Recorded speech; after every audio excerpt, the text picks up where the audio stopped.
All right. So I wanted to talk to you guys about take folders now, but of course, I don't really have anything in here for doing take folders. So I think what I'm going to do is I'm actually going to take what we just worked on, these, and I'm going to pack those into a folder. And I'll get rid of this. This folder track is not really in use anymore. So we got drum beat, and check this out. If I double click on it, it takes me in, and I've got folders within folders.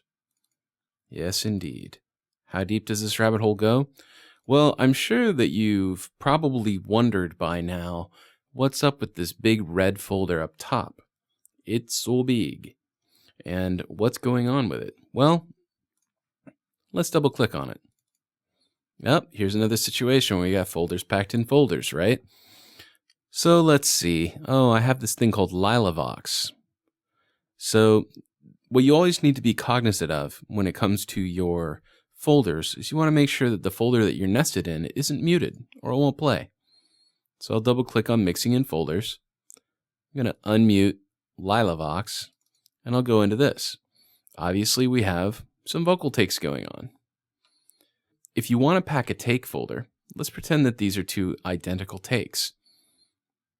I'll band select them and then region, folder, pack a take folder. Now what's the difference between a take folder and a regular folder? Well, a regular folder will play more than one region at one time, whereas a take folder is only going to play one composite of several takes. That's why it says Lilaverse 1A Comp 1. What it wants to do is either play one whole contiguous take, or it wants to play a composite of several takes. So I'll click on this little arrow, and it opens up my take folder.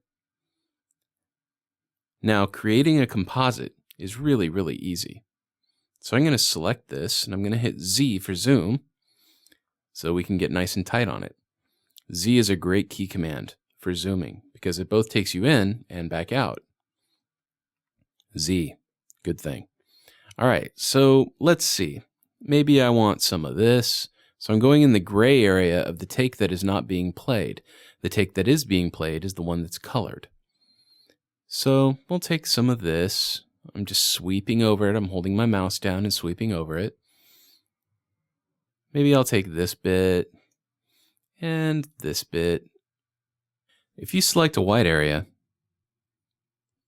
that becomes the selection. Select and drag. If you select a colored section that's not white, it'll actually move the entire section if your cursor has turned into a double arrow. So when it's a line, you're moving the edge. When it's a double arrow, you're moving the selection. So this might be a good comp. If you look up top, this is a representation of the composite that you just made. Now, if I want to, I can create a new composite. I'll click here on this little arrow, and I can say duplicate comp. Now, this comp is going to be comp 2. I can read it right there. Lilaverse 1A comp 2. I see you're hurting out, flirting with the brink. Let me pull that over. Pull this over. And maybe she liked the whole ending here. All right. So then you have a choice. You can either go with comp 1 or composite 2. That's pretty cool. Then you can either keep it in your session as the composite that it is, or you can flatten, which means that it basically took all of those regions and created automatic crossfades between each region. Now you also have the option to flatten and merge.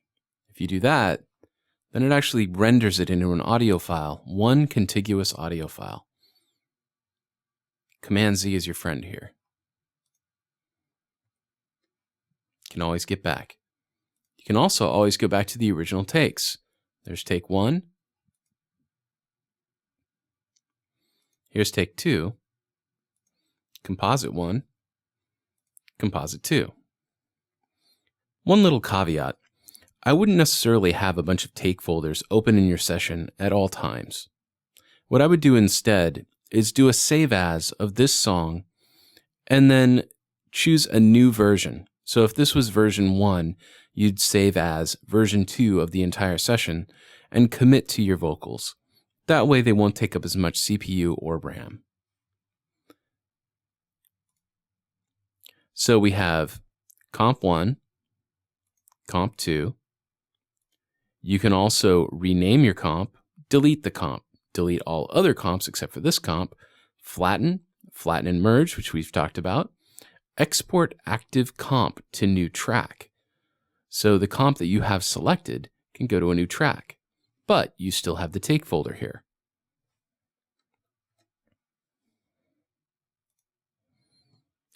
And then we have unpack. When you unpack a take folder, it basically does the opposite of what we did in the beginning. It's going to unpack the takes to new tracks. But the trick is, it's also going to unpack the comps. So now we have comp 1 is on its own track, as well as comp 2, and then the original takes. So you get a lot of options with take folders. But once again, I highly suggest that you commit to the take once you get a good comp. Do a save as a version number, and then if you ever need to go back to that take folder, if somebody doesn't like the comp, you can always re-import it from the last version or just reopen that session. If you were to record on top of this folder, it would actually record another take directly into this folder.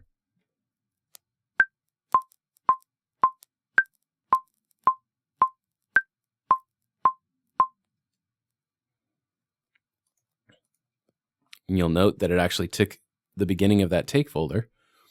And let's pretend I don't want that because I heard a bunch of crackly stuff. So I'm going to leave that out.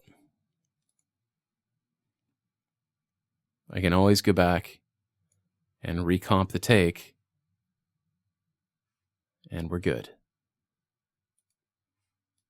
So that, in a nutshell, is how take folders work.